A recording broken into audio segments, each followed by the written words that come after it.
It's after work. I'm walking down Airline. Got myself a daiquiri. 20 ounce, not a 32 ounce. You know, I'm keeping it light here. I'm glad you're walking. You know, because it's getting like 5:30, 6 o'clock. Don't take the Vespa. And I'm walking down Airline. I got my, it's hot, okay. Like, we're in an oven. There's no way to escape it. Even the cool, refreshing blue, it was a blue flavor. Airline just feels like traffic no matter what. I'm cutting down, and you know, right, we have sun out until 8:30 now. Still, it's the summer, but I'm walking down, and like just off of the side into one of the parking lots, I just see this like rolled up raisin, big old raisin, just like there on the ground. Was it a beanbag? No. I got close enough. It was a bum. All right, look, we got some bums still. I felt bad at first. Did you help him out? I approached this very dried up, shirtless. There's like skin. You upset him, didn't you? We got close, approaching, getting the perimeter. I made sure to come in and give just like a tap with the foot, a little tap, a tapping. Why are you tapping this guy if you're not going to help him out? There's like sun beating down, even like this lady. Like, what do you mean you're out here? You were helping him out, seeing if he was dead. I got you. I did not have you bringing back bum fights on a 2026 bingo card. We're not bringing back bum fights. I didn't want to get in a bum fight. I didn't choose the bum fight. I was trying to be. Sometimes the fight chooses you. It sounds like poking people without a plan is a good way to get in a fight. I gave him a few pokes. Yeah, he was breathing. He snapped up. Like it was like a Michael Myers kind of situation. I mean, it was like Undertaker Kane just like snapping up. Good thing you were fighting him. Oh yeah. I immediately I took 2 steps back. Okay, like snaps up, coming at me with the hand. Oh God. Terrifying. You reap what you sow out there on Airline Highway. That's the literal streets. There's very little code of ethics in bum fights. Like, they're not going to give you a timeout. They're not going to award points. They're going to try to stab you. Yeah, that's right. You gotta be careful when you're in a bum fight scenario. I agree. And that's why, I made sure to give this guy some space. And it was just, wild, crazy. And I guess, got startled and just, beeline in the opposite direction. Just, lunatic. He was headed westbound. Airline has its issues, but don't let vets try to play like they're in good condition because many, many years ago, back when Walmart was on the other side of vets. Oh, yeah. We were driving by one day, Sam, myself, our mother, and we saw 2 guys fighting on the sidewalk. Like, oh man, who is that? Oh, look, it's a bum fight. And then as we got closer, we were like, hey, is that Kevin? We knew one of the men in the bum fight. East St. John High graduate. Laplace just headed on out to Kenner that day. Kevin Johnson. They were just like a couple of dogs with a rawhide in front of that Walmart. It's not a pretty sight. Oh, my God.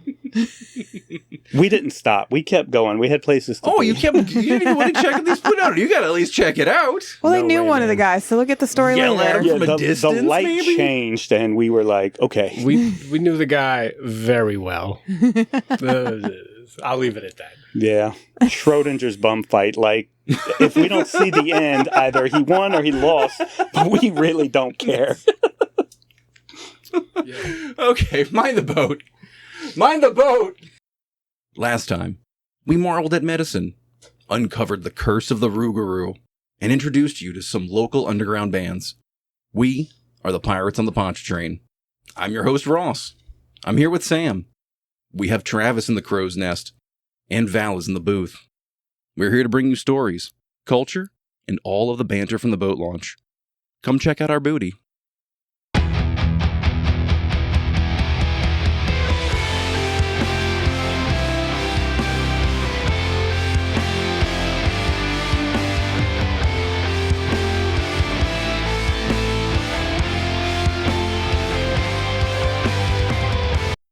After a week, I tried to harness my inner cool Sam.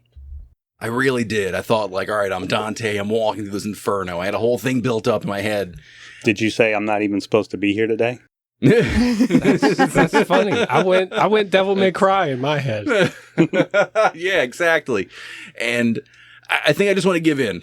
I can't take it anymore. You're too hot for TV? No one else is following along. If we're all just going to be wild out here, let's just give into it. Let's give into some ultraviolence. Hedonism and ultraviolence. Well, we can save some of the hedonism, maybe. I wanted the hedonism more. We're just going to fight. We're not going to. Never mind. Yeah. We're just gonna talk about Ultraviolence. All right. Fun word. Fair enough. Fun word. We don't even have that until 1962. Like, what do you mean it took Anthony Burgess writing A Clockwork Orange to even slam these two words together and say it's one thing? What did they say before that? That was really, really violent. Super violence. No Maybe. way. Redundant. Terrible. Exactly. So Ultra violent. it took A Clockwork Orange and, oh man, here's a book that, well, it did get banned along the way. It's actually a crazy one. Everywhere or just in that town where they can't dance? Definitely there. It's definitely a start of something. Look, it's a brutal book. There are many rapes that happen in the book. I would say is the most prominent one. It's a strange It's one. a hard one to revisit. It's, going through it, if I had to choose between A Clockwork Orange and 1984, I guess I give the edge to 1984 in that regard as being just kind of like that dystopian future thing. 1984 nowadays? It's a good reread. It's hitting too close to home, man. Yeah, maybe a little too close to home. Reread that, get the playbook. So, I mean, I guess it's up to personal taste on that one. So, A Clockwork Orange, though, 1962. That's when it happened. Ultra violence is born. It doesn't, you're right, we don't have to focus on, yes, the characters there do brutalize men and women. Just children. That's the worst kind of ultra violence, though. A few years later, they were doing spaghetti westerns with big, ridiculous bullet holes. Now we're talking ultra violence in media. It's a weird one. I'm not even sure. Kurosawa films, we don't have those a little bit later. We'll have those later in the early 70s, right? Yeah. So we'll have the ridiculous blood spurts. Following the Western tradition. It's Truly. I think the appeal to Western audiences plays into it. Definitely. Which of the films is Not with that Western. The shoot 'em up Westerns. Oh, those as well, right? Yeah, too many of those to even rattle off. Even we're stick to the Charlton Heston variety, the John Wayne variety. Hey, no. man. I feel like that's too far back. I'm just saying, you want to see ultra violence. In the 60s, they were already there. Well, that's like the acceptable one, which I find is the weird one, right? Yeah, we don't have, if it's 62 for the book, Clockwork Orange, we get a film in 71. Kubrick throws that one out there. Yeah. Once you have the visuals to go behind the two, now we're into the new millennium, essentially.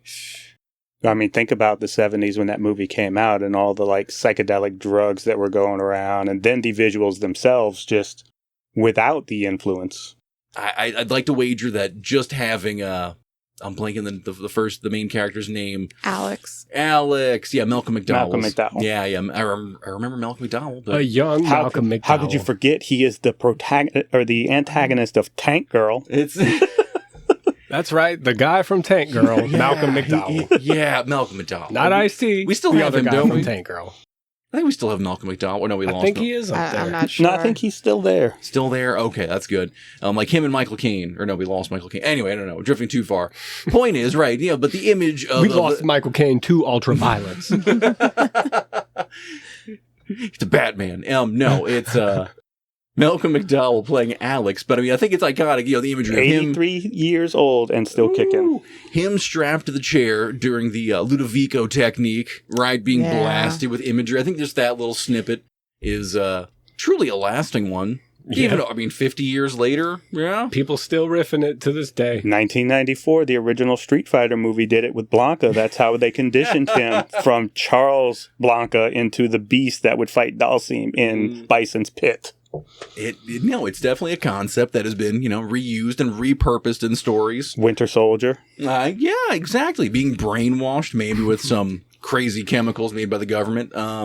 And the visuals. And the visuals. Force feeding you. That's the main part I'm talking about. Is. They were both subjected to that brain saturation. Yes, yeah. It's a very specific variety they go to. I guess ultraviolence so we got to start it with just what it is. And at least as far as Burgess was concerned with the Clockwork Orange, it was just senseless violence. No purpose other than just the purpose of causing violence. Like I said, the characters in A Clockwork Orange, they were just a gang of kids. And 15, 16 years old is something, Making a ruckus. Yeah, tearing it up. They would go break into stores, threaten the owners of them, and torture the owner and their wives and just children. lashing out. Yeah, just lashing out at reality. Yep. which is where, we get the way the government has to step in, right? They capture him. He gets caught and he has to be brainwashed, right? He has to be resensitized. Josh into was bad. Reconditioned. Reconditioned. Now Josh good. Yeah.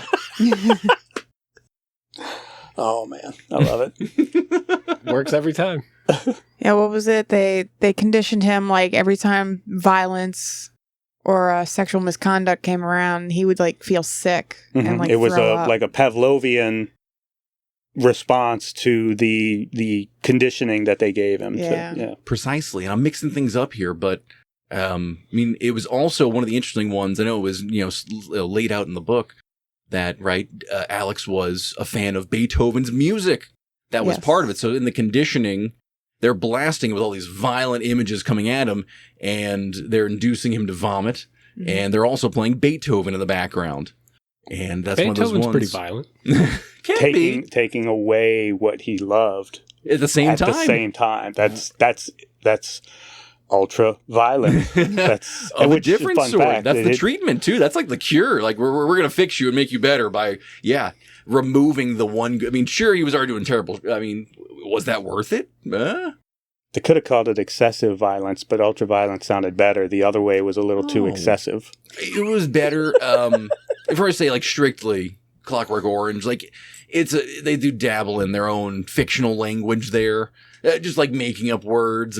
Classic books really loved to do that. A lot more of them did not land than what landed, but every vintage sci-fi author had to be like, no, man, in my book, it's not called a sidewalk, it's a scarent. They all tried to get one to land. All words are just made up. All words matter. Right. But they all tried for one, okay? Ultraviolence, that's a good one. Scarent, didn't land. So I have here that a lot of the slang from the book that Alex uses was invented for the book called Nadsit, which is a mix of modified Slavic words, Cockney rhyming slang, and Russian. Yeah, whatever the hell was going through Burgess's mind when he was writing that. Just think about that, to just say, I'm going to layer these three things to make my dialect. Yeah. Such an odd Gotta make it sound cool, man. Yeah. Well, like the first person to put peanut butter on a burger. Well, like a good one, like in the book, they use the word horror show to describe, terrifying things that are happening. Which is, actually a strange one too, because the idea of like us saying, we're going to a horror space show is different. There is the Russian word horror show for like these violent acts that are happening, which is what Burgess is playing off of there. So the word like horror show, but there's no W on the end of it, right? But same thing. And it just gets pulled in because it works for us. It fits. Fun how that goes. People calm it down, turn it into a slang, make it cool. Yeah. Natural evolution. And the ultraviolence, oh my. Because if we're going by, I forget the year it happened. Maybe it was in the 80s. They finally had to shift it back because the original printing of A Clockwork Orange, it has 21 chapters. Yes. But gasp. To ship it over to American audiences, and like the book Stanley Kubrick got when he was, deciding to direct the film and write it up, everything, because he was a psycho. He no, that was a different guy. Was reading the American version of the book, which had 20 chapters. They cut out the final chapter of the book. Bum bum bum. Yeah. But to save on shipping. No, it was just it was a story. It was taken for the audience. They weren't certain that the audience could handle. Cut out the final chapter. Yeah, the actual They ending. didn't cut out stuff from the middle. There's been a long time tradition of the other side of the world thinking that we're too sensitive. Yeah, because is this a spoiler? Can I really be spoiling a book from 1962? I think kind the of not ban's really, lifted. but in a movie. like, if you haven't seen the movie A Clockwork Orange at this point, just do it and have fun, deal with it. It's got the guy from Tank Girl in it. But at least when it was sent to America, they said American audiences weren't going to be able to handle Alex being somewhat redeemed at the end of the movie. Story. Right. Just in general, right? It's easier to accept that, he just went back to violence. That's just his thing. That's built into him. So that's what they cut out? They cut out a redemption? Yeah. We don't need redemption in America. We need I don't know, man. violence. I saw the movie. I might have to agree. We don't need a redemption here. This guy's the worst. Well- it definitely makes the story a little more compelling as him being just so manipulative. Oh, yes. Rob Zombie would later mimic that with The Devil's Rejects, where it took an entire band of the heels from the first movie and made you care about them, despite the fact that you know they have done incredibly disgusting, vile things to other human beings. By the end, you're rooting for them. He did definitely make his killers cool. Then he made the third one. Well, we can wait to get to Rob Zombie. He's in the future of it. It's a strange one because, I mean, like I said, I find it odd that like it takes Anthony Burgess making this word up back just over 50 years ago. At the same time, I mean, we were having in that time frame, depending where you are in America, you might have had bans on comic books that you were able to find. Right? I mean, like this is the idea of like restricting the content that people can see. It isn't new. It happens along the way. Some things are just right verboten. It's still happening all the time. Still happening in some ways. We have bans on Stephen King books. Today, in the year 2026. Banned Stephen King books. We can't allow certain high schools to have Stephen King books in them anymore. All Stephen King books? Specific ones. Nobody's banning Wizard and Glass, right? I'd hope not. I'd have to think about that one. Things got weird in the Dark Tower. Yeah. And King does make very peculiar choices. Are we banning them based on opinion of the book? Because then maybe I'd reconsider the list. That was one. I didn't read the actual court case, but it was the book Different Seasons that was getting banned in Utah recently. That was before this school year. Like literally July this year. Wow. Now, Different Seasons is a collection of 4 novellas responsible for the story behind Stand By Me, also responsible for The Shawshank Redemption. One other one I'm blanking on the name of. The Green Mile, maybe? No, The Green Mile is its own same one, but I forget the last one. It's the very last story in Night the book. Shift?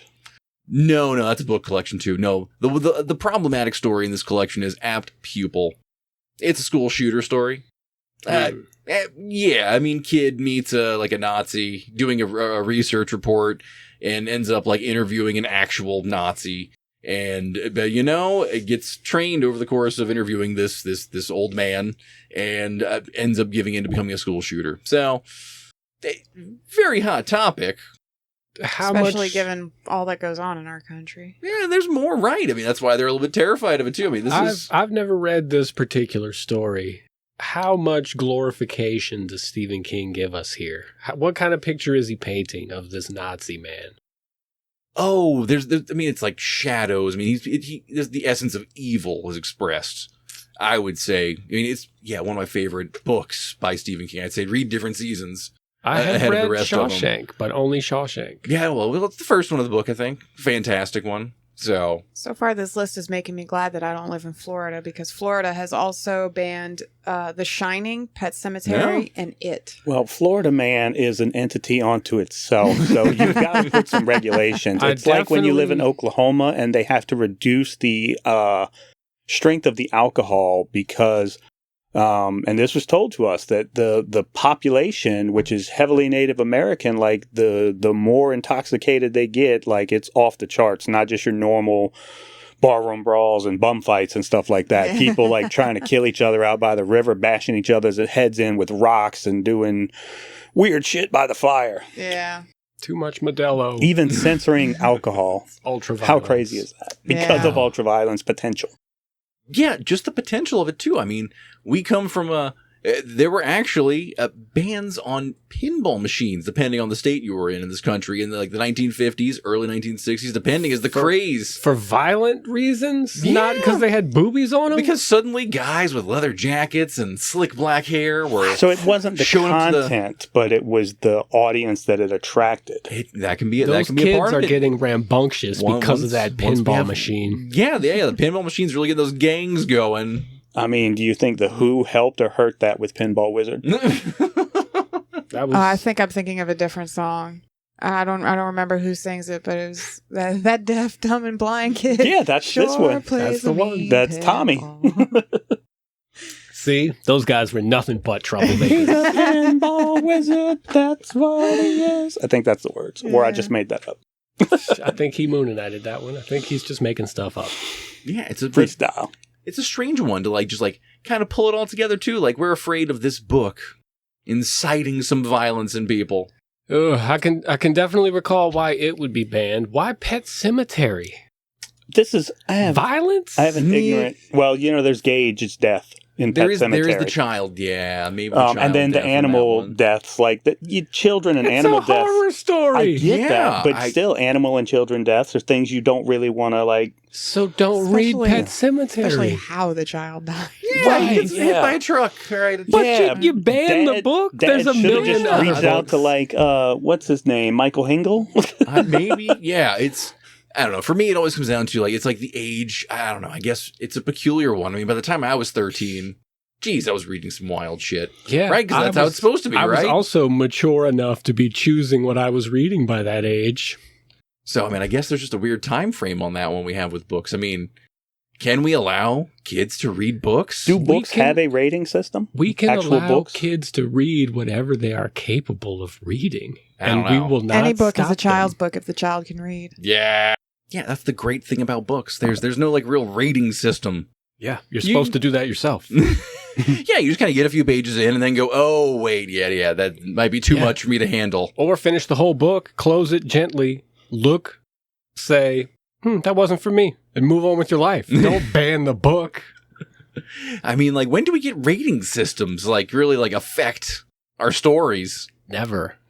We should throw all the rating systems out. We got some. I mean, like comic books, they got banned and they had some rating systems, right? Didn't they? Till they tossed it out. True, but they did have that in place for the same reasons. The movies and the books were blamed for it was ruining the youth and the juvenile delinquency. There was Senate hearings, the government got involved, and then all of a sudden, oh, well, you're going to stop our money train, so we've got to do something to regulate it. That's it. That's how it all ends up. We were talking before about some of the unregulated betting sites. Yeah. See, what they need to ban is misunderstandings. They need to figure out how to do that. Because you could easily say the Punisher has done a lot of damage. It's not the Punisher's fault. No. People fundamentally misunderstand the Punisher. The Punisher is a great example because his contributions in the banning or whatever has been very fluid with how offensive things are in the world. For instance, obviously, as the violence... You can see the ignorance ebb and flow with the Punisher. Before I get to that, let me talk about the code itself. So 1954 is when the Comics Authority Code was put into place. So think about the books that were out then, like Batman, Captain America. Captain America's still punching Hitler. Now, Batman, little known fact, did kill someone in the very first issue. That whole no-kill rule was later on adopted, obviously, probably in response to the code. Also, some of the most sought-after comic books in today's market are the EC Tales from the Crypt books, because they were made pre-code, so they're called pre-code horror. Very rare, very collectible. But yeah, that code came out, and then all stories... Are they good? They are. I mean, that's all the Tales from the Crypt episodes were based on the comics. They originally came out in the 40s and 50s, and then were adopted many, many years later into the show. I'm going to look into those. But... Carry on. So... Then you've got the rating system that all storylines, all imagery, everything has to be passed through so that the comic would have the seal of authority on the cover. And that would let the readers know, oh, it's okay. It's been approved. It's okay. Also probably debatable. That means no blood, no boobies. Well, that's okay. If you want me to get my ultraviolence in books or comic books, who deserves ultraviolence more than Hitler? Let's just skip over to the next big one. We got video games. Hang on, before we even get there, we got to talk about the downfall of the code. So it's not active because anymore. This one is no longer active. We got First Amendments. Progressing on through the 90s, where scripted television was a little less desired, and people were more into reality and blurring the lines. And then you look at professional wrestling with the whole Attitude Era. Some of the violence came back. Then they would do these mature imprints. DC had Vertigo, where they would do these crazy off-the-wall stories that were not approved by the comics code. Yeah, you make a subsidiary, right? Yeah. Marvel adopted the Max line. And then there's tons of indie books to the point that the comics code itself kind of became irrelevant around 2011. And that's when it was officially dissolved. So too many people were just skirting it anyway. They decided to just throw it out.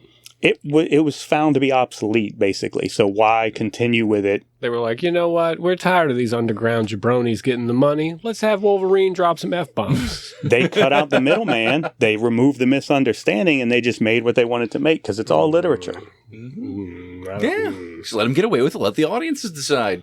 I If they're agree not a with that fan of part. it, yeah, then they won't buy it or they won't read it. There's no views, no clicks, nothing. That's just how it rolls. Yeah. Turns out people really like Wolverine saying the F-bomb, though. It makes sense. Why wouldn't he? Now, Unless it's like a Canadian accent, is that what's throwing us off? go We fuck can't yourself. say fook. Eh. Go fook yourself. Yeah, right. Like, But going back to codes that are still in effect, talking about video games, there's it took a while to get to codes for video games, didn't it? It did. I mean, we had a good run. I mean, like I'm saying, like if we're gonna start with pinball, right? Like we get past the didn't know pinball about fiasco. I didn't know about the debauched pinball machines corrupting our youth, but video games, it seemed like, didn't adopt this code until they felt they needed to. I mean, we had to get through the 70s. We had to get past Pong. We had to get past Things- Adventure Quest or no. what was it? They glanced over and they said, all right, seems fine. We Yeah, don't need to worry about this. This Pac-Man guy, he's real sweet. We're not getting nothing bad happening Well, here. it's funny that you mentioned that because being as though, our age group, I think most of us probably remember or were at least told, depending on where you fell in the 90s, when the code began. This was around 92, 93 with the home console releases of Mortal Kombat, as well as the Sega CD game Night Trap, which simulated girls at home getting kidnapped by a break and entering, like Night Trap is a traumatizing. Doom, which imagery. really Doom took was, the Wolfenstein violence and upped it up the notch to 11. yeah. And then Lethal Enforcers, again, the home console version, Lethal Enforcers was one of those games that used a light gun peripheral in order to play it. You were not using a controller, you were pointing a gun at the TV. That's the other one, yeah. The 'cause, like, Lethal it's Enforcer not your guns. duck hunting. Not, Yeah. The duck hunt gun is fluorescent orange, and Yeah, this is cute. a video game. The Yeah. Lethal Enforcers guns were No. made to look like the real weapons. So, but what I didn't know, and I found this out in my research, is that the industry skirted the line with this type of games long before the 90s.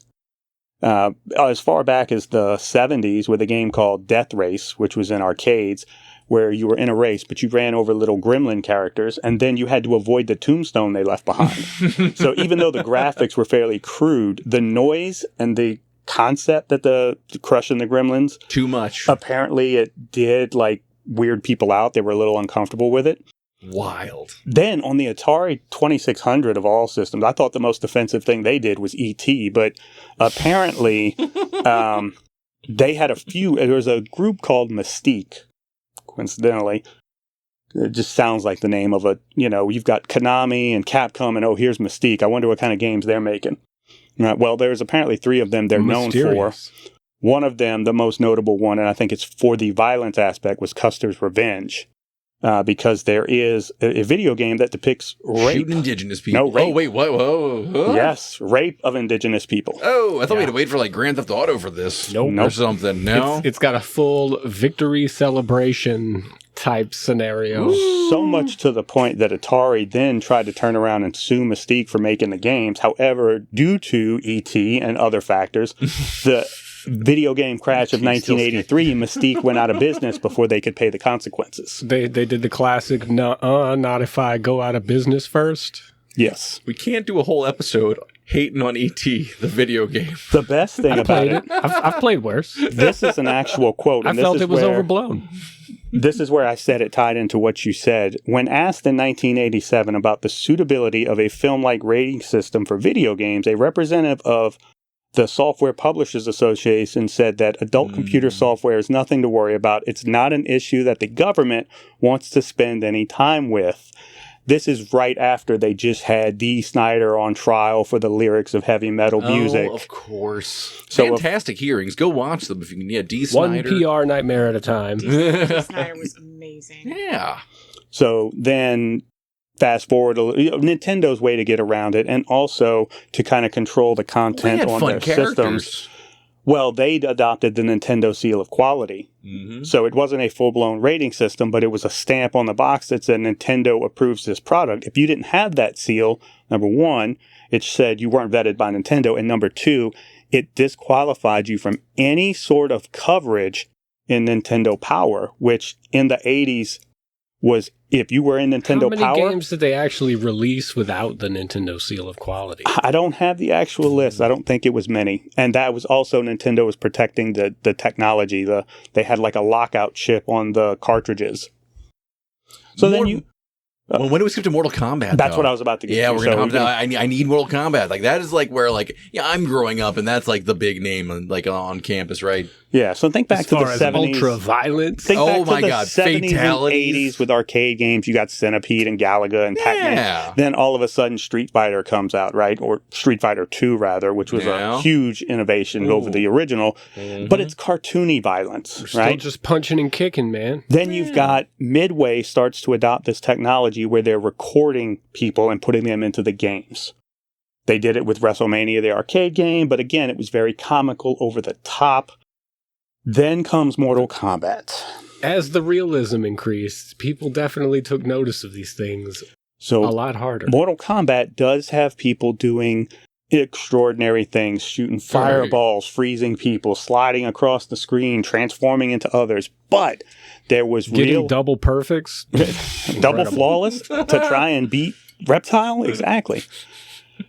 Absurd. The fact of the matter is, though, it's actual people programmed into the game. So it's real human beings, and they're performing all these moves. So a lot of the violence that they have is doable. It's a lot different from this Donkey is early. Kong. This is early mocap technology that Exactly. they're using. So I mean, it's fantastic. I mean, at multiple levels, but it is But then gruesome. A guy impaled on a spike looks like a guy impaled that's on the a spike. thing. Yeah. Two dudes just fighting, not a big deal. But the blood, the excessive amount of gore, and then Ripping heads, the fatality. Ripping heads. truly would you call it an humiliate- ultra amount? to truly humiliate your opponent. After you beat them, you get a few second window, like maybe 3 or 4, to pull off a fatality, a finishing maneuver to kind of put the nail in the coffin. Yeah, literally and That's the figuratively. stuff I'm talking about. That's what I need to get through the day. And Punching hearts out of bodies? Oh, you got to think, yeah. arcades, they Rip them were, out the chest. Yeah, Kano. arcades were prominent in the 90s, but they weren't everywhere. Mm-hmm. A Nintendo or a Sega was in almost every single home across the country. So then they do the home console versions, and at the same time, this is when we talked about Lethal Enforcers, Night Trap, Doom, and violence in the schools and violence in the youth is starting to rise because this is the early to mid 90s. It does get tied in. I mean, Who we scapegoating? It's We can't get Dee Snider. The I know. government lost the music and moved on to the games. They moved on to the games, and I mean, there's clearly violence there. It's there. It scratches that itch. A lot of violence. Even in the I can games. feel it. I mean, they kind of knew, like, what were they? Because they were chasing down the kids from Columbine. You know, that was the. That's the OG school shooting. Blamed it on the games. The games and the music. The games and the music both took some hits there. I mean, we had they listened to Rob Zombie and Marilyn Manson or something, right?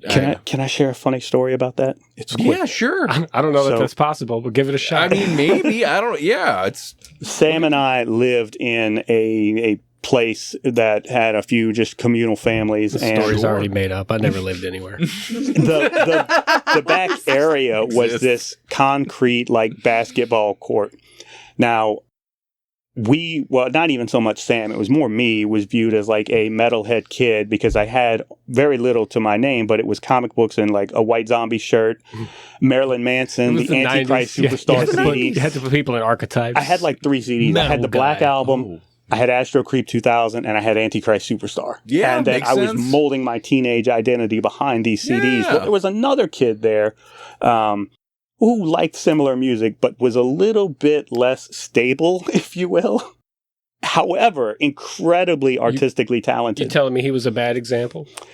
Yeah. So he decided one day he took some chalk from the arts and crafts room and went out back and drew on the big red barn and all of the asphalt and the side of the building with all the imagery from the inside of Antichrist Superstar, and Astro Creep 2000. Because he looked at mine and was like, oh, that's cool. Plus, he was already a professed Quentin Tarantino fan. I wish we had pictures of it because he nailed it too. It looked amazing. It is incredible, but I got blamed for it. And it was very hard for me to try to talk my way out of it because I had the damn source material and I was so proud about it. They all knew. It was you, metal guy. It's all your fault. You and that Rob Halford. Yeah, exactly. It's your fault. You're You just and like that Rob Dickinson. You're just like Eddie from Stranger Things, right? I mean, yeah, this was like Satanic Panic territory. We're coming through that era. Yeah, the music was the problem. The video games. This isn't a wardrobe; it's a uniform. Dungeons and Dragons. It's a problem. You're down there in the basement worshiping the devil, smoking them marijuana cigarettes. How many muffalaws did you eat tonight? Exactly. How many muffs? You tell me. How many muffs? Now we're going back to that Atari game. Eat them and beat them. Is that what ET is short for? No. So we had there were a lot of very prominent discussions at like the highest level of the food chain here. Well, and listen, the video games. They saw a head get ripped off, and they said, "We got to take note here." Going back to Nintendo, they were always trying to stay ahead of the curve. They were viewed as the wholesome video game company. Of course. So when Mortal Kombat hit home consoles, number one, the ESRB rating had already been established, which was basically mimicking the movie rating. Mm-hmm. So you've got, G for general audiences, E for everyone, basically a PG-13, a PG-17, all that stuff. They didn't have E back then. They had KA. Right. Oh, right, yeah. So, but Nintendo trying to take it a step even further to maintain that wholesome image, their version of Mortal Kombat on the home console featured no blood. When you hit an opponent, they had a green sweat liquid that not even like a bright green. It was like a very dull green. Some viscous fluid. Basically, Game Boy battery juice shot out of them whenever they got hit. And, well, there's no neck wound. They modified the fatalities to be less offensive. So instead of Sub-Zero sliding up, put you in the Tongan death grip and ripping your head spine out and then showing it to the crowd like a damn trophy, he freezes you and then just like knocks half of you away. Oh, that's a shame. You only explode a little bit. There's no dangling spine. Sega was deep into the feud with Nintendo though, and they were like, oh yeah? Well, here's our Mortal Kombat. It's made the same way. But then they included a blood code where you could unlock the original fatalities and the blood, which gave Sega a huge leg up against Nintendo in the console wars of the 90s. It was also a huge leg up for cringe guys at parties or sleepovers to be like, check it out. It's red now. Don't tell my mom. Well, video games, I mean, they're still catching flack today. That hasn't changed, I don't think. I mean, we've had a few, I guess, the brands associated with it. Those have changed. We drifted away. I mean, we're still in the shooter territory, but once we get into the 2000s, Counter-Strike, is that 99? I think Counter-Strike might be just before. That was the 90s for sure. Well, 98 or 99. Think back, like Mortal Kombat was two guys fighting and that was deemed offensive enough to create an entire rating system. And now we have games that try their best to immerse you into real world battles and conflicts, to look out the eyes of the sometimes now there's even veterans. 4 guys fighting. You know what I mean. I'm talking about like Call of Duty, Modern Warfare, things like this. We do have a lot of shooters. I mean, like I said, like Counter-Strike was attached to a few cases over the years, right? They want to sue the creators of Counter-Strike because the school shooter played that video game. Call of Duty's been caught in some of those. They're really examining the wrong psychology of why people latch on to Counter-Strike. They're going about it the right way, maybe, but they're looking at the wrong stuff. Yes, I got in a fight in 1996 because I watched Fulgore slide across the screen and bitch slap Jago and then open up his head and fire on him. I just don't have robot parts. If I could get that Fulgore modification, it's over with. But yeah. You know what soundtrack slaps? Killer Instinct. Oh my God, Killer Instinct. Well, that one was fraught with different problems. I mean, there was the Sega and there was like the arcade version. No, there wasn't a Sega version of Killer Instinct because Killer Instinct was made by Nintendo originally. Okay. That was their property that debuted in arcades and then was ported to the Super Nintendo and then again on the N64. Now, that was made in partnership with Rare, which is a topic for a whole nother episode, but So, long story short, Rare eventually took all their stuff from Nintendo and then made it a little bit more. They signed exclusively with Microsoft, so Right. all that Rare stuff got put back out there. But at the time, their Killer Instinct was a Nintendo first-party property. Well, I was going to finish off before with like the military style thing. I mean, Fortnite and PUBG Battleground. Those are, or PUBG is just, anyway, those are, also tied into this one. But you say Rare, so I mean, we're talking about the creators of Grand Theft Auto now, aren't we? No, that's Rockstar. Oh, that's Rockstar. No, I'm thinking of Rare's more known for revamping Donkey Kong Country. They were the ones that innovated that technology on the Super Nintendo. Who was responsible for Rare's game that got in trouble was Conker's Bad Fur Day. Conker's Bad Fur Day. They caught a little bit of flack for the violence in GoldenEye, which I think they had a part in. Or maybe, no, I'm thinking Perfect Dark. Rare did Perfect Dark. Their game they got in trouble for was Conker's Bad Fur Day. That was very raunchy. Well, here's the thing with that. They rebooted it on the 360. So that was the perfect age. I laughed a lot. Oh, fantastic. You have the code, but again, you have people pushing back because that controversy is selling. So Mortal Kombat did not ever go back on the violence other than one time in their entire chronology. Part 2 added more characters, 2 fatalities per person. Oh, yeah. Part 3 expanded it. Part 4 went 3D. Then you've got 5, 6, and 7 that were all just like home 12 consoles. Or something now. I forget. They've recycled it now. We're on like the 8. MK1. You can't de-escalate from ultraviolence. It only goes up. They did, though. Part 8 was the crossover with the DC universe, and Warner Brothers was not about Superman getting decapitated by Sub-Zero. So they had the bone breaking, all the bone breaking. They had heroic brutalities where you just get pummeled. It was basically superhero bum fights. Joker blew up a guy, I think. Off camera. No, yeah. Yeah. All of the DC violence was off panel. They comic coded it. So like, but then, oh, shit. I lost it.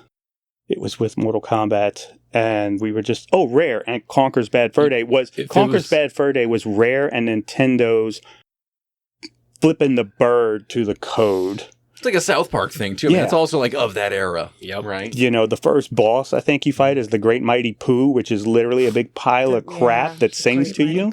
You've got one of your first objectives is to help this bee pollinate this flower, and it's like the flower's got 36 double Ds. Oh, yeah, I got to get over there and pollinate you or something. But again, the stuff that they just pushed against it, and we were talking about the Punisher in the comics. The Punisher got adopted as a symbol for violence, and so then Marvel's way to try and bring that back... They've gone ironic. ...was they made him leader of the Hand, which I need my hand to stay here, but leader of the Hand, and they took away his guns, and he used like katana blades, and he was a little bit more passive. This happened like at the height of cancel culture, and now within like the last year, they're like, yeah, Frank Castle uses guns and he shoots people. He is back.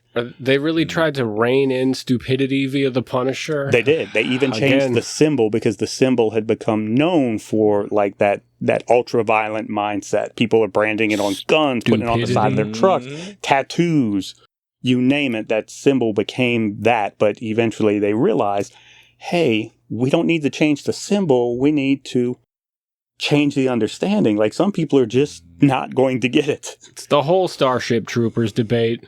You're not supposed to root for the fascists. Exactly. I feel bad for that bug at the end of that movie. Oh, the poor bugs and Starship Troopers.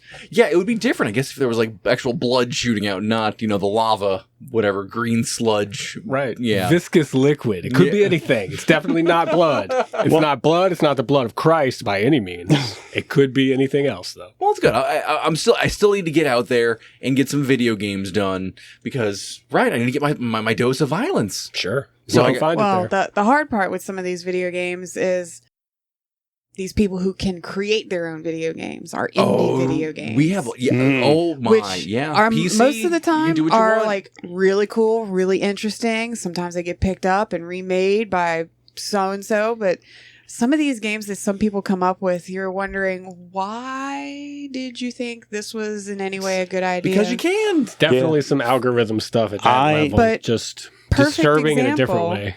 Perfect example. I found one earlier today.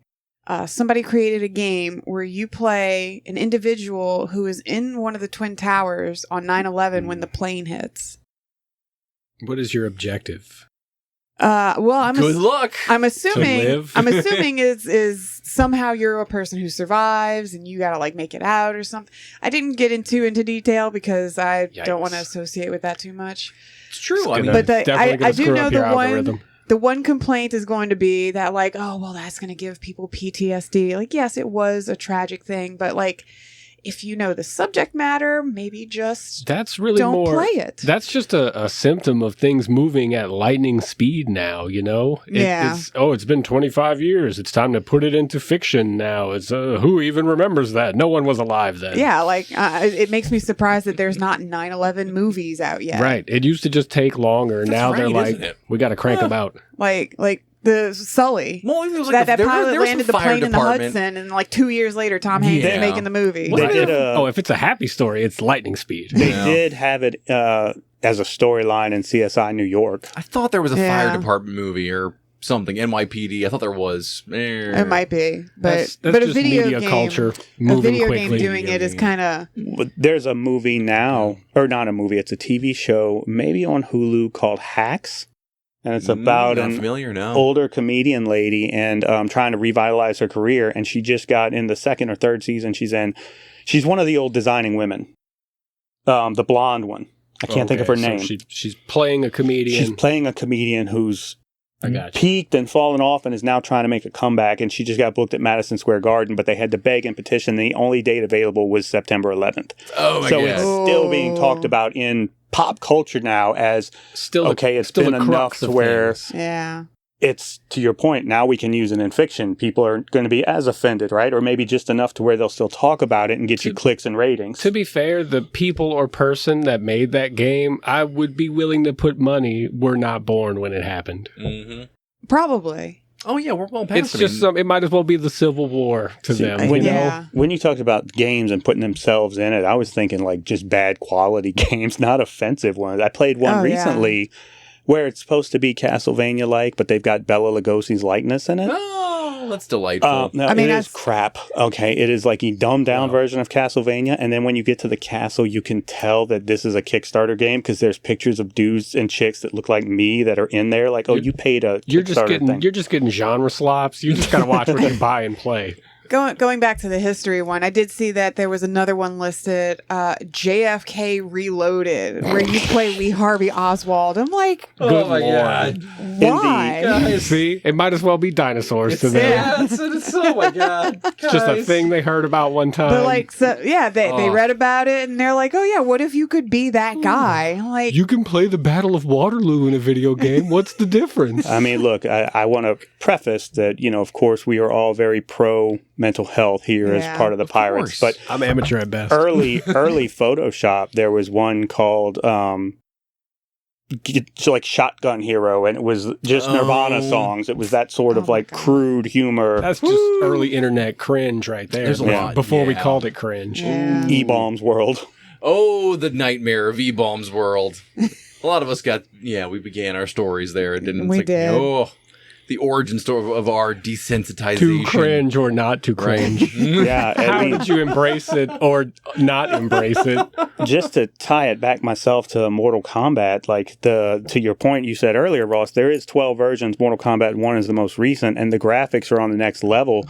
But there's highly detailed fatalities and brutalities and stuff, and I'm just playing it like it's a cutscene that I just want to get through. I think after all these years of going through it, I'm just completely desensitized to it. I don't. The I don't recent- know. I don't think that's a good enough excuse there. The recent I Mortal think- Kombats are extremely over the top, though. Like cartoony over the top. I think it crosses out of violence at that point and becomes hysterical. Because it's Might as well unrealistic. just be watching Bugs Bunny. Yeah, exactly. It's Looney Tunes at that point. But it's that Grand Theft Auto, Travis. That Grand Theft Auto, that's the one that's throwing these kids out of control. That's why they're out in the streets. They're doing their donuts and circling, and they're hooting and hollering. Getting and their people cars repainted. The audacity. Stealing people's cars at Stealing mundane places, cars? like while you're filling up for gas. Like, lock your door when you step out of your car. Right. We went through some crazy stuff. 2022. I mean, things were getting wild, even locally. You're telling me video games weren't responsible for that? I think, no, we need more ratings. We need to figure out some new system. Look, Not a chance. we can't let these kids play Grand Theft Auto. That's just going to give them ideas. You're not stealing cars if you're at home playing Mortal Kombat. Exactly. Well, hey, that might be a valuable argument, too. Because, I mean, we do have, like, a long history of films. I mean, sure, we have film ratings, too, but we allow people to watch crazy shit. Definitely. We're in the year 2026. We have a reboot of Faces of Death. I mean, Another internet classic. I know when I was a kid, you heard rumors of Faces of Death. It was VHSs that you could, they were never in stock, and if you could get one, it was crazy you had to no see. weird uncle. Like, you had someone's weird uncle who had a copy of, like, one of them. Bootlegs. All our weird uncle ever ordered was porn. Bootlegs of bootlegs. But yeah, back to Faces of Death. But we've come, I mean, like, at least, 30 years out, ish, depending on when we're talking when the first Faces of Death appears. But we have a reboot. And my God, horror movies, out of control. I'm trying to think of the last time we had, like, a real, like, banned horror movie. Cannibal Holocaust? That's going back to the Surely 70s, though. there's been one that one. then. Yeah, No, maybe it's just Cannibal. Like, they did something in the 2000s. Green Inferno. Eli Roth did Green Inferno, which Maybe I guess that's is what I'm thinking of. you might be thinking that was that 2012 or so. The realm of horror. There's just so many. We had remakes in 2009 of I Spit on Your Grave. If I made a horror movie, I would. I Spit on Your Grave is just one of the all-time, just most traumatic, horrible things to watch. It's yeah. I would definitely go the fake controversy for marketing route and just pretend I got banned, regardless. Well, that's, I look for any way to throw in the Insane Clown Posse in every episode. But the reason their fourth studio album, The Great Milenko, went platinum was because they were picked up by Hollywood Records, which is a subsidiary of Disney. They fronted them some money to make the album. They did it. The album released, and the Disney execs got word of it that day because of the outrage, immediately pulled it from shelves. Now it's a rare collector's item. Boom, went platinum. And that was the start of the rise. Yeah, they're basically singing to you about the craziest horror movies you can imagine. They're all concept songs and concept albums. But if you don't judge it by face value and actually listen to a lot of the songs, they're condemning a lot of the ultraviolence with ultraviolence. They're punishing the wicked through ultraviolence. So almost giving them a taste of their own medicine. The way that they understand. There's some, I feel like there's some horror movies that maybe they scrape by the PG-13 R rating schema. I get kind of confused sometimes. It's that weird one. What do you mean you said fuck twice? Nope. Yeah, but we're done. R. This podcast rated R. Yeah, exactly. This one we're boned. Yeah, we got one more. Demonetized. I think I slipped one in earlier, but I don't know if y'all heard it. Who knows? We have to get casual. We have to get monetized before we can get demonetized. It's just that strange one. We can have Terrifier come out. That's straight to R. We're slicing people the wrong way down the torso. Terrifier, I feel like, is the Mortal Kombat of horror. It's so gory, but it's also so outlandish. That it doesn't NC-17 just sound cool though? Don't you just want to see that movie? NC-17, it usually it trends into that category of sexual violence. Is when you usually get that rating. I thought that was what the X was for. No, that's when there's penetration. I think that's I think that's the one if we see penetration, it's that softcore versus hardcore kind of dichotomy. Double X is when there's rap battles, and then triple X is Wait, what? Double XL. They don't remember the magazine. And in triple X, Ramstein comes on and performs a show. Oh God, exactly. Oh God, are they still rapping? A light up flamethrowing dildo that he's singing through. Du hast indeed. Yeah. Oh my. But we get away with a lot more in films. You said it, not me.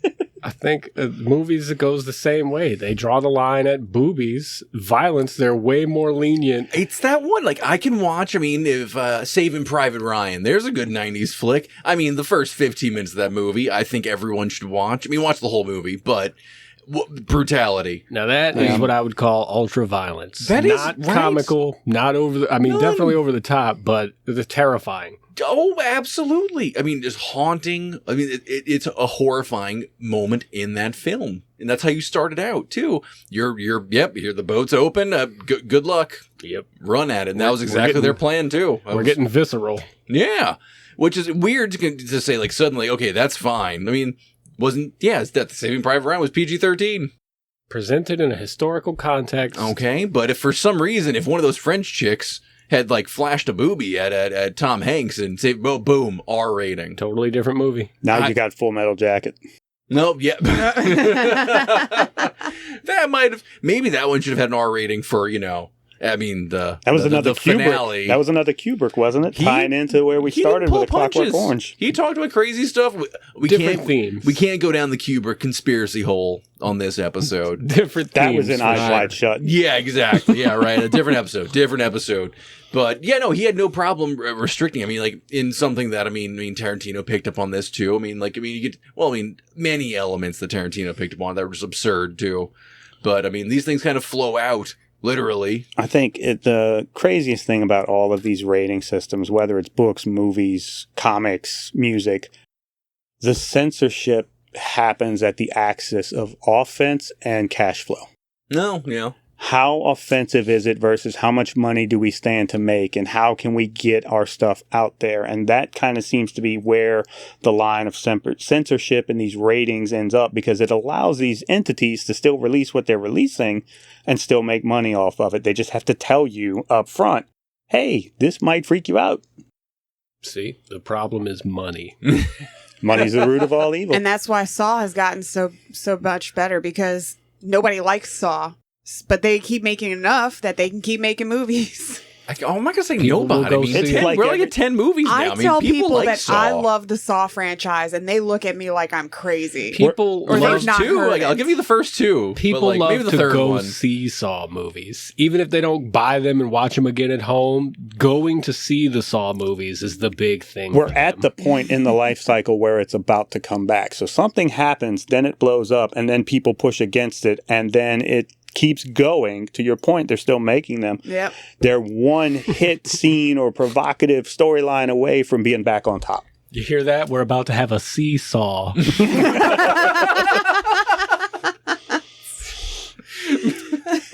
Zing. Just going to hold that one for a moment. That was a good one. Cheers. Thank you, Sam. Glad to have you on the crew. Oh my god. I thought he was pitching it to me underhand. Does it sound like it? Of course. I mean, money matters in the film world. I mean, Unfortunately. there's a lot of money laundering going on with Hollywood flicks. It's kind of why they're moving everything away. I mean, to mostly filming in Europe, and I mean, pick a random island in the southeast, or off of India, maybe. Anyway, It's cheap Well, here. We built the set. I mean, yeah. money laundering doesn't just go with where the filming and everything is. It ties into the distribution. Oh, I mean, there are a lot of things that either got promoted or, I mean, were held up with Harvey Weinstein, right? Yeah. I mean, how much were they responsible about Miramax, right? Yep. Yeah, that was them. I mean, there's so many artists that weren't able to access their product because Harvey could say, yep, screw you, pay me. Kevin Smith was only just recently able to get the rights back to Dogma to be able to re-release it, which is arguably one of his greatest works, in my opinion.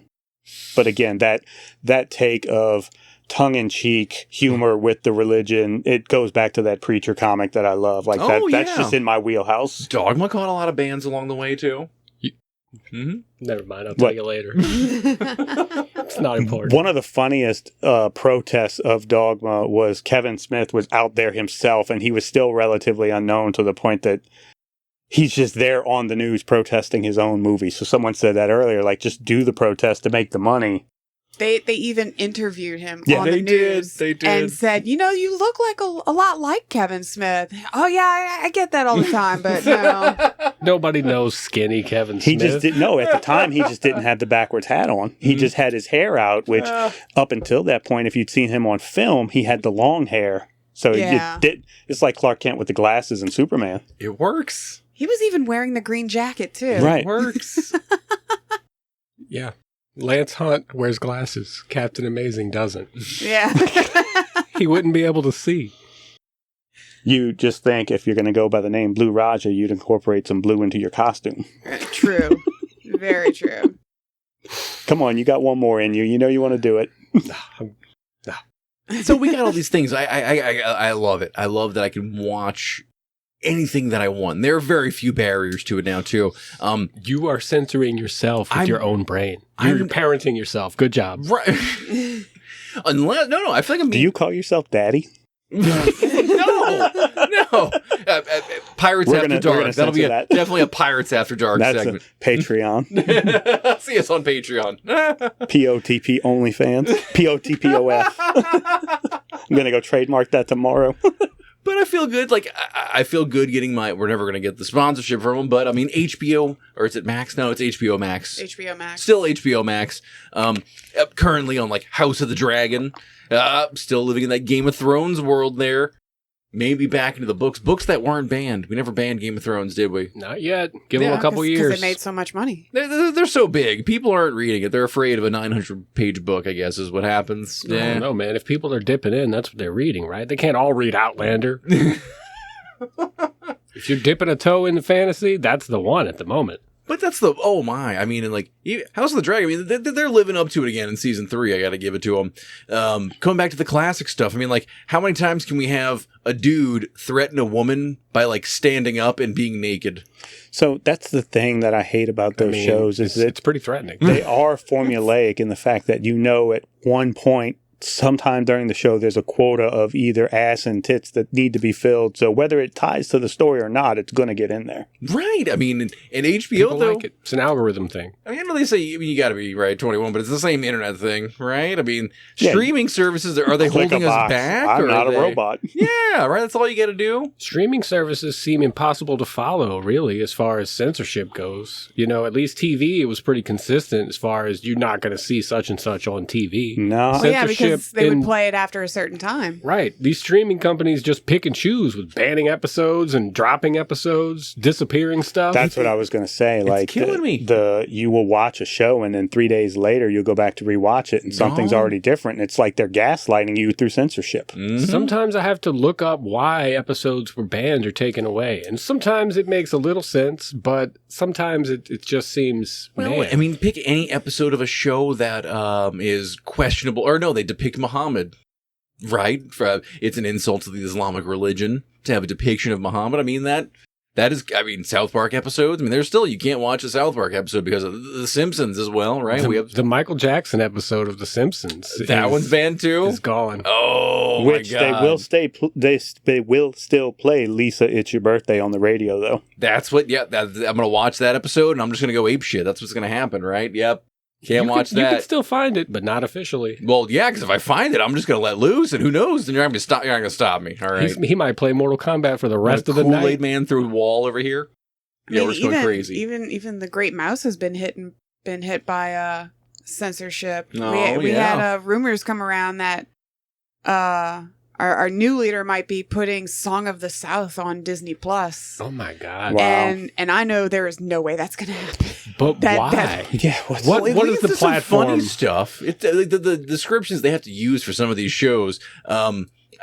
Please tell me they're not going with the historical relevance. We made it. Gone with the Wind. Oh no, it was has a just ridiculous blurb. An internet controversy. I forget which streaming service has Gone with the Wind, but they have a ridiculous blurb there where it's like, "This is a racist film." Like, Gone with the Wind. Can you just say it's an antebellum movie? I would argue Gone with the Wind full on glorifies racism. I love Gone with the Wind. The book, maybe even more misogyny so. to a bit. Yeah. Well, the book, yeah. I love the movie too, but I think they're right on that one. Here's the thing: the KKK were not knights in shining armor? But when you read a blurb for a movie, should the blurb be this is like it's not even about the storyline. The blurb is like a description. There should be no blurb. You should just watch Gone with the Wind and say, "Wow, they sure made the KKK look heroic."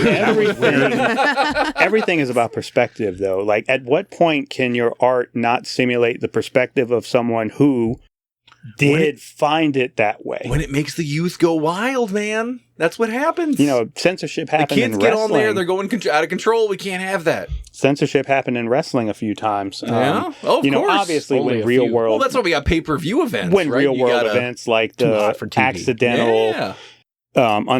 unfortunate circumstances of Owen Hart. I understand why that, because yeah. that's real. That's not a storyline, That's- you know. But then That's there tragic. That's are. not banned, That's- though. That's just deleted. Yeah. It still exists. It's a VHS in the vault that says I "Do don't know not that air." it exists. Yeah, Have you you- seen that VHS? I feel like I've seen clips that were very, very close. I don't think any of that exists. I think No? that is No. completely gone. Well, and then there was the episode of Vince McMahon, the character being killed off on Monday Night Raw through a limousine explosion, which Wait, happened that's around banned? the same time as the one of the unfortunate. Was it Benoit? It was the Wrestling. Benoit. Benoit. Yeah, there's a lot of Benoits. Yeah, well, they They botched canceled that the Benoit story thing. because Benoit happened. Of course, yeah, Benoit. Right. They're thinking back to Eddie Guerrero. They do that tribute Oh, show before they yeah. even get the details out. Yeah. Wrestling Oh. has been censored. Wrestling and WWE specifically, they're still censoring week to week. Monday to Tuesday, they're Yeah. censoring. Yeah, you're going to watch the replay of the stream, and there's blurs and edits and things missing. Terrible. Even, Unwatchable it even product. affects the toys. There's an action figure a few years back that was going to be released of wrestler Chief J. Strongbow. I mean, Chief J. Strongbow is well known. He's referenced in Big Daddy. But Chief J. Strongbow was not a Native American. He was an Italian playing a Native American. Oh, right. So in the heyday back- of cancel culture, that was deemed as culturally inappropriate. Then they followed, that was Elite Series 90. They followed that with Elite Series 91, where there was a variant figure of Rob Van Dam in one of his iconic singlets, but it was the rising sun, like the red and yellow imagery, which are like, nope, you can't do that either. That's offensive to the people of Hiroshima. So then that got recalled. And then they like, we're not doing exclusives. And they stopped them for quite a few series. Oh, my God. Censorship is everywhere. Oh. Well, I mean, that's why we're the pirates out here. I mean, we can skirt by a few laws being on YouTube. We are responsible by YouTube laws. I should probably review them, maybe? I'll think Just about a that. little. I don't know what's going to get us. We banned. haven't gotten a strike yet. Cheers to no strikes. Heck yeah. Big Oh. bucks, no whammies. Hey, hey, hey. So, I mean, it's only a matter of time before these streaming services, have a better way to control their viewership, right? Oh, listen, Hopefully not. Hopefully it's just it's not even relegated to television and movies. PlayStation recently rocked the video game world by announcing that their PS6, which I believe has a 2027 release date, Makes sense. is yeah. going to be only digital. There will be no more physical media. Oh, yeah, that was a huge topic when the last generation came out. I mean, will they have disc drives on the Xbox and PlayStation? Yep. Our generation is still complaining that some of these new stations, these new consoles aren't even backwards compatible. Yeah.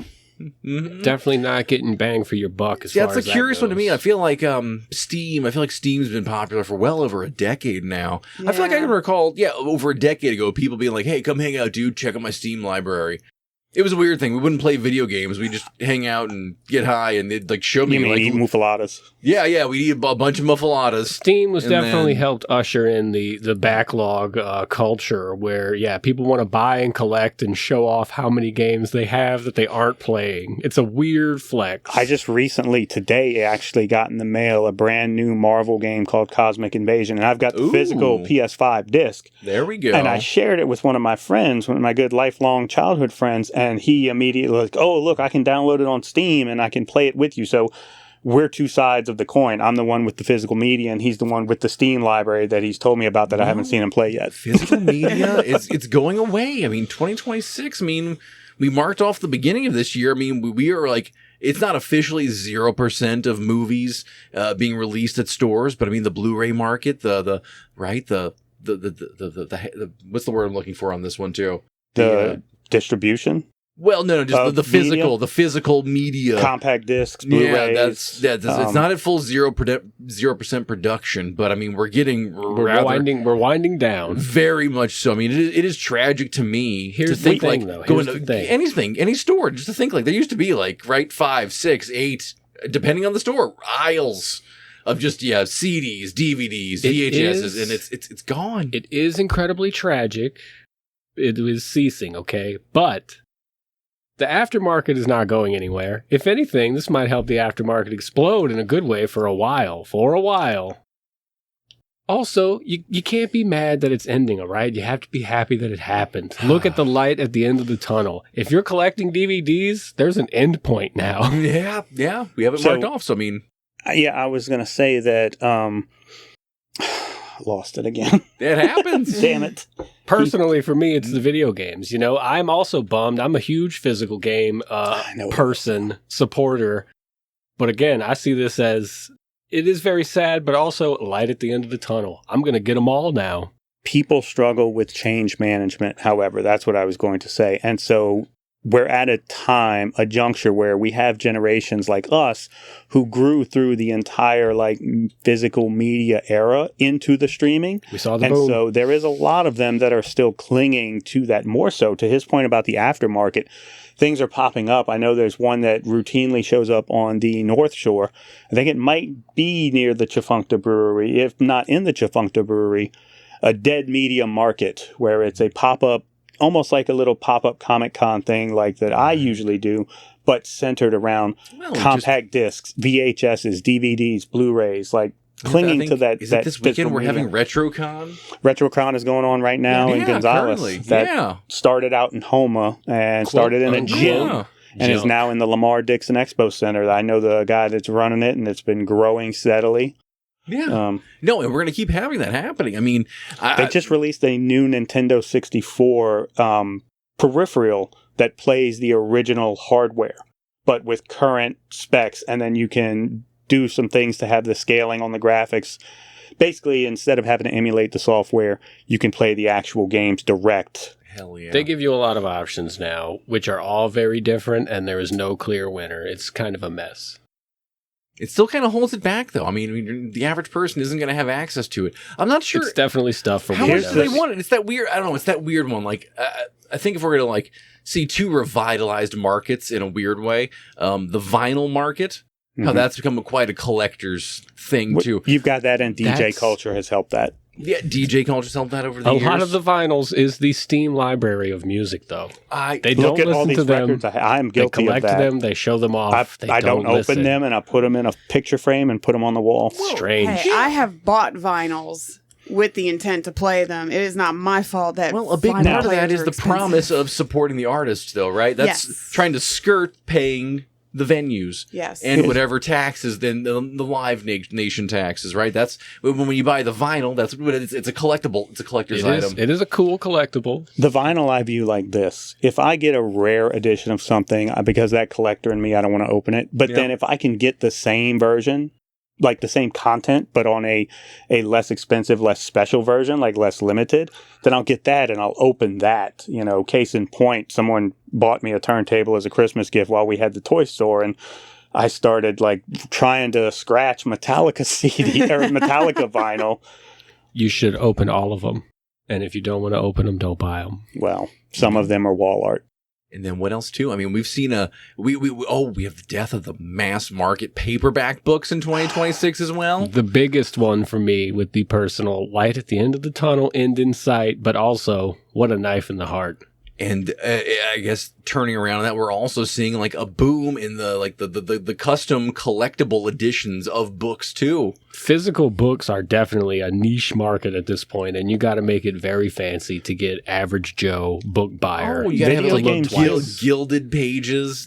Gilded pages trend, I'm here for. Those look cool. Okay. Foil stamping on the cover. Special slip covers is another one. Oh, hell yeah. It's hard. It's hard not to get bought into the shiny things. I bought special book plates from an author that I really like just to make mine. He's what they call level 10 susceptible. In the collector community, I'm known as a whale because if you've got what I want, I'm just you're gonna take me for all I'm worth. I thought it was because he eats chum.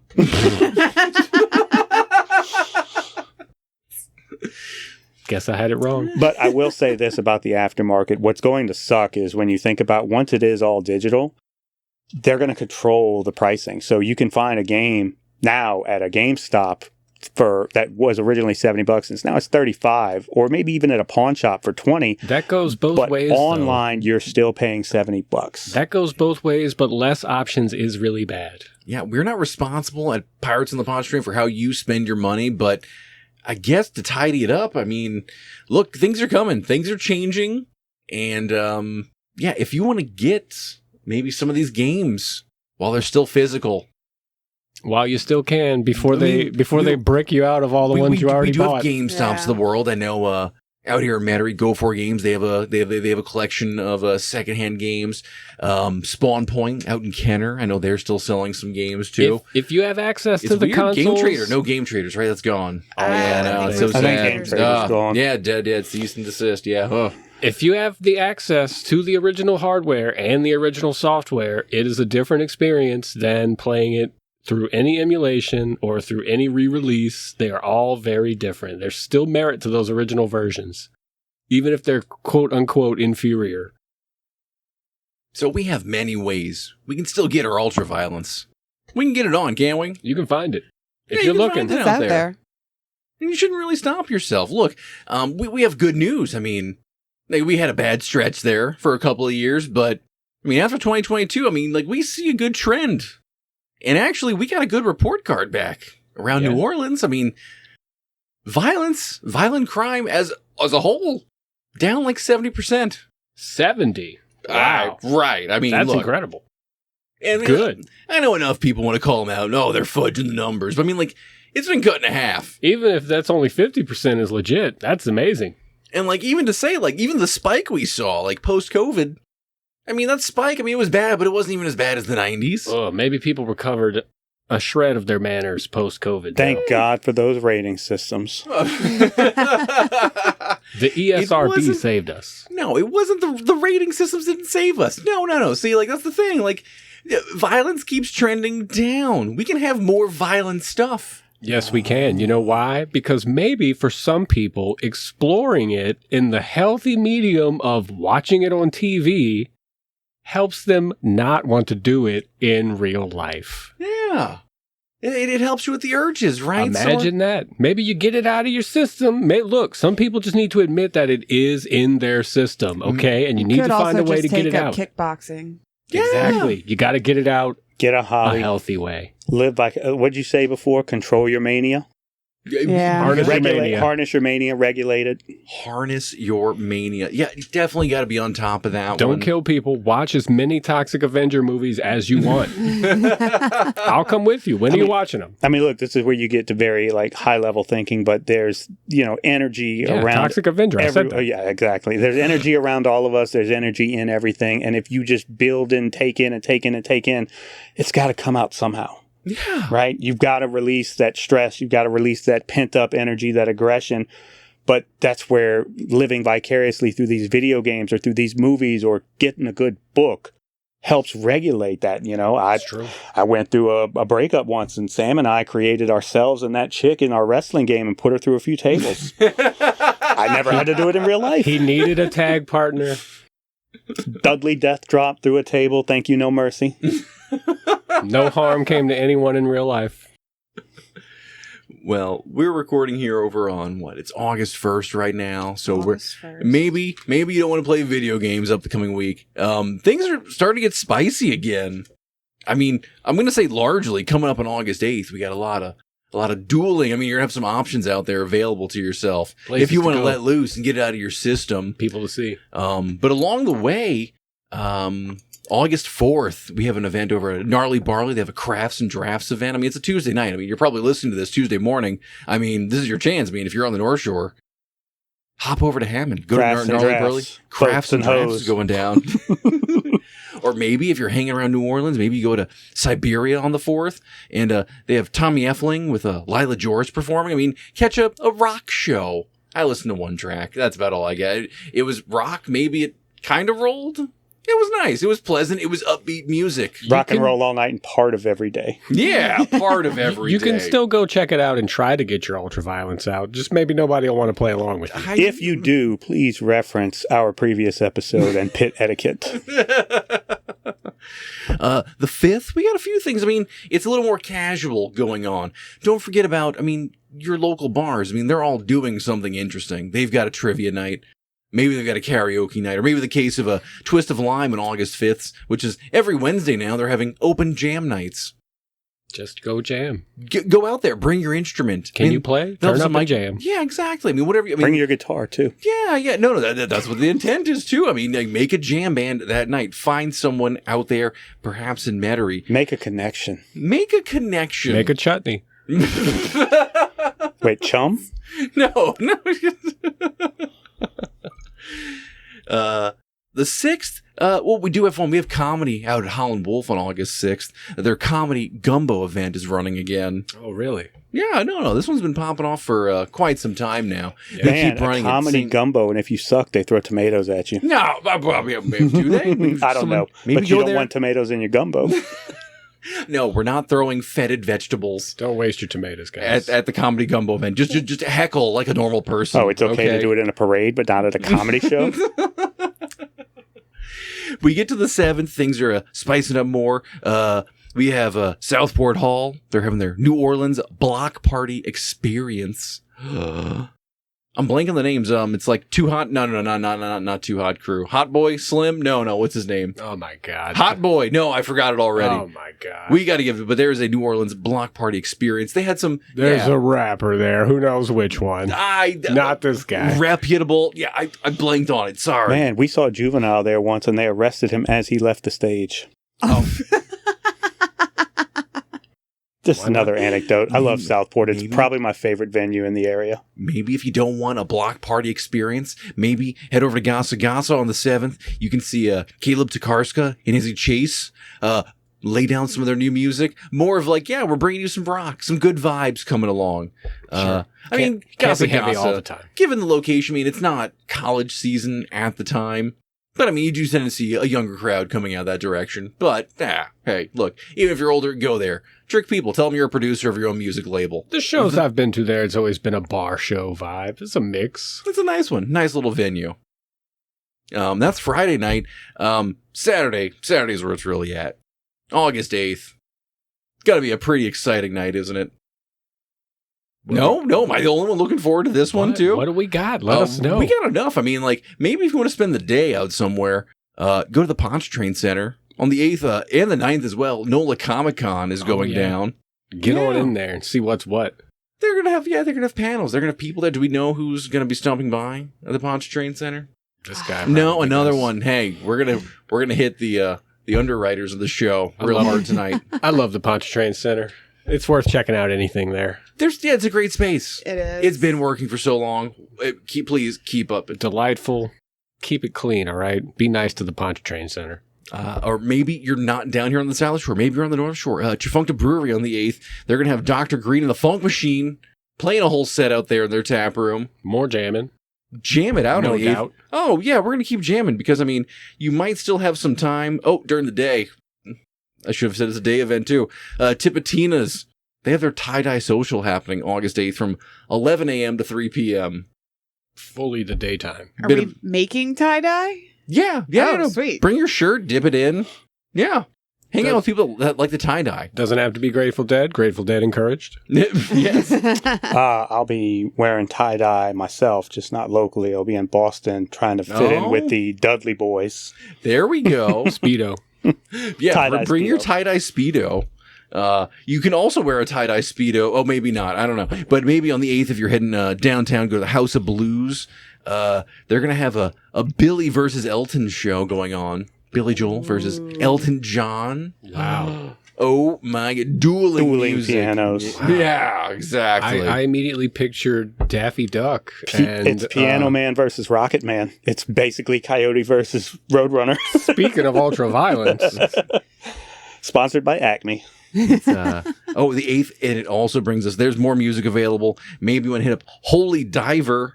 They're going to have Mullet and Spaghetti Heist. Spaghetti playing out there. Heist. Spaghetti Heist. I have to put a little special asterisk on this one. They are a 60s and 70s Italian cinema groove music band. that's right. I was thinking I think they I were a got that band that right. just covered Guns N' Roses' Spaghetti Incident, which is Guns N' Roses no, covering would do songs. that. Not a cover. We'll have cover bands the next weekend, I think. Yeah, Yeah, we have some of there's those a coming up couple. the following weekend.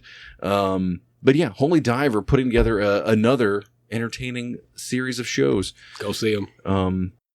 Yeah, no, that's August 8th. August 9th, yeah, we mentioned that. Oh, Holy Diver also has a free jukebox on August 9th. So maybe you missed the Saturday events. Maybe Sunday, head over there. Free jukebox. Play whatever you want. Free See jukebox. who you can scare. Time to Jukebox. subject people to a room of your music. Jukebox terrorism is one of my favorite extracurricular activities. Sometimes people got to hear Necrophagist, all right? Well, like, it's just how it rolls. One time You're right. Yeah. back when Pizza Hut was more of a dine-in establishment and they had jukeboxes, this man over And here dinosaurs roam the earth. played, what was it, Thriller or Bad on loop? Oh my No, god. look, one little kid goes to the Pizza Hut in Laplace and plays Super Freak on the Super Freak, jukebox that's what it 9 was. times. This guy never forgets. Well, what's your one? You like to play Party on the CIA? Or no. What's the Miley Cyrus one? Yeah, Party I in like the- to yeah. play Weird Al's Party in the CIA Yeah. and fake people out. Yeah. Delightful. Does it get them like every time? Oh, it here's has to what I'm work forgetting. every Not time. not right? every time, but there's definitely certain people they hear that opening riff and those girls go like, "Oh my god, this is my song!" And then Weird Al starts singing about being in the CIA, and There they're are like, just- "What?" So Weird many Al's Weird Al move. ones like that are great. You can really get people with the Chameleonaire, White and Nerdy, Oh, Uh, yeah. TMZ, Yeah, Taylor yeah. Swift. Coolio, and Amish Paradise. When people think Riding Dirty is starting, they have the same reaction to White and Nerdy. Like, oh, who put this on? So that one works less well. Spite's a hell of a motivator. I am not above dropping $30 into my TouchTunes app if somebody is in the place being a jerk, and I am sitting at the bar skipping all their shit with my metal and no selling all of it. I'm not grooving, I'm not lip singing, I am staring forward, and they get so angry. I did miss one here for the 8th. Perhaps you're out in the Gonzales area. Maybe you want to travel out that way towards Laplace. I mean, like, it's worth the trip. Head out past the spillway. 40 minutes, no big But deal. Pro Wrestling 225, Saturday night on August 8th, they're throwing down their Honor and Pride event. Honor and pride. Yeah. Go catch some live wrestling while it's out there. Meet some of the young talent. And August a good 10th, time. maybe you want to head over to Gasa Gasa. Maybe for the second time in the week, they're going to have the Glass Mansions Soft Witness Tour on August 10th. Go for it. Those are just some of the events. And, of course, I mean, always. Like On the 10th? Isn't that a Monday? that's look, sometimes you got to let loose. Come Look. out on a Monday. Thank you for watching. Like, share, and subscribe to keep us growing. If you have any questions or something we said got the wind in your sail, leave a comment below. You can find us on most social media and our website at pirates-otp.com. For now, we're shipping out.